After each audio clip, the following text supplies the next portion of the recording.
What's up guys, Maiko here.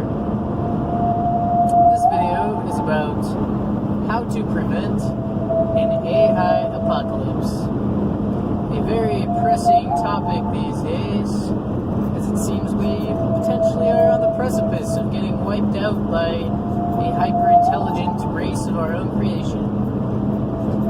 Wouldn't that be tragic? Luckily, there's a way to avoid this. There's two ways, really. Pretty simple.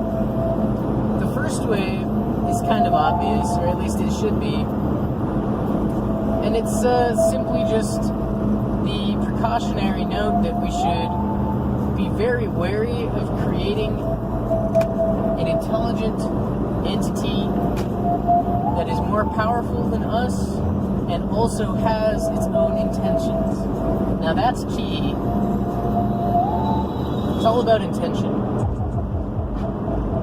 The great thing about computers is inherently they don't have any intention because they don't have any sense of will, any sense of consciousness or sentience.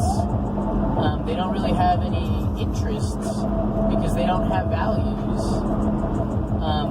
The values that they have are far more concrete than the abstract ones that humans have. Therefore, there really shouldn't be any reason that an AI would have more complex sorts of intentions or exhibit willpower unless we explicitly program it that way. So we just need to be careful. Basically, the only way this could possibly emerge is if we program it. So if we try to create an intelligence that resembles a human, we're going to run into these problems.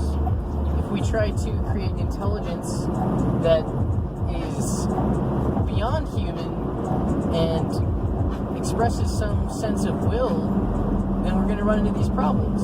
And all of these things ultimately are tied into feelings and emotions. So this is a whole abstract level of complexity that we would have to somehow program into these things. And there's a very good chance that human beings on the quest to perfect AI are going to run experiments in this field. And obviously when they do, they're going to take precautions, wrap these guys up in like a zoo sort of environment, something potentially along the lines of what we're trapped in. But the idea is, even with these precautions, it might not be possible to stop them if they truly are so intelligent from escaping. So if we really want to be cautious, we just simply need to be wary when it comes to undertaking these projects that would imply this level of complexity. So that's the simple solution. Just don't create feelings. Don't engineer emotions into computer form. And then we won't have anything trying to battle us for its share in order to make itself feel dignified. This doesn't have to be an issue to begin with, unless we make it one. So that's the first way. The second way is more so if it's too late and we've run these experiments and we've already, created this intelligence and it's already sort of butting heads with us in some ways. Here's how we would then prevent it from consuming us and destroying us. All we have to do basically is convince it that we are necessary. Convince it that us retaining our agency and being able to operate in a dignified way is going to benefit it and its ability to do this. So essentially, we just have to train an AI the same way that we are training ourselves as a civilization of collected different, political interests and cultural backgrounds through symbiosis. We're programming ourselves to operate more symbiotically, diplomatically. And the simple reason, it's not just to avoid war, but there's also other benefits to this, right? If you're subjugating the other, if you're subjugating those around you, and exploiting them, then not only do you make an enemy of them, but you're actually detracting from their valuable perspective, their unique situation, which offers something potentially more valuable than what you would get if you just Borgified it, basically, and assimilated the perspective into your own. So I 100% believe that assimilation is a good thing in a certain sense, and that sense is that all perspectives should be taken into account. All perspectives should be assimilated.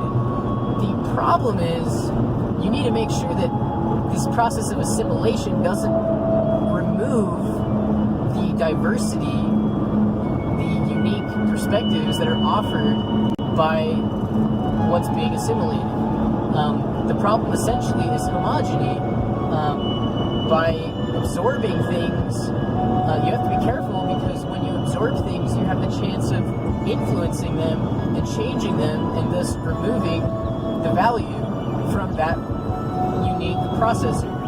So if we get to the point where we have this sort of a bad conflicting relationship with AI, we just need to show it that, you know, we're essentially a computer program as well, you know, just going on through what we call biology, but it's really all superficial at the end of the day.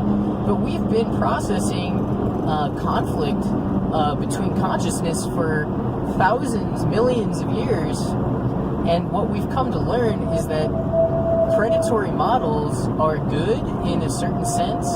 They're good for certain reasons, but ultimately they are not nearly as sustainable as symbiotic models.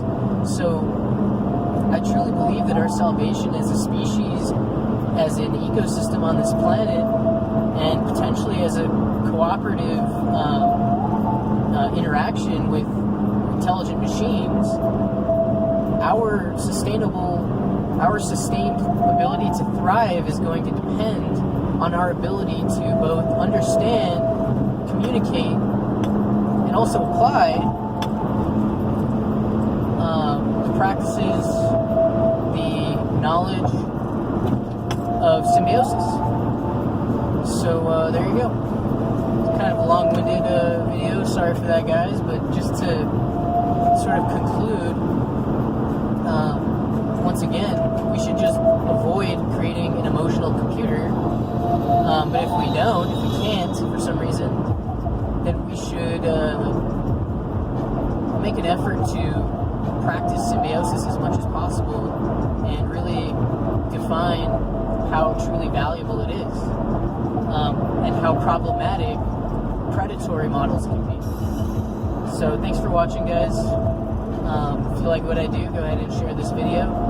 Go ahead and like and comment. I'm very happy to make this an open discussion and get the global mind thinking about these topics. I think it's going to be very important in the coming years. So please support my work. And if you guys like the music that's been playing in the background, that's also my work. You can check me out on SoundCloud.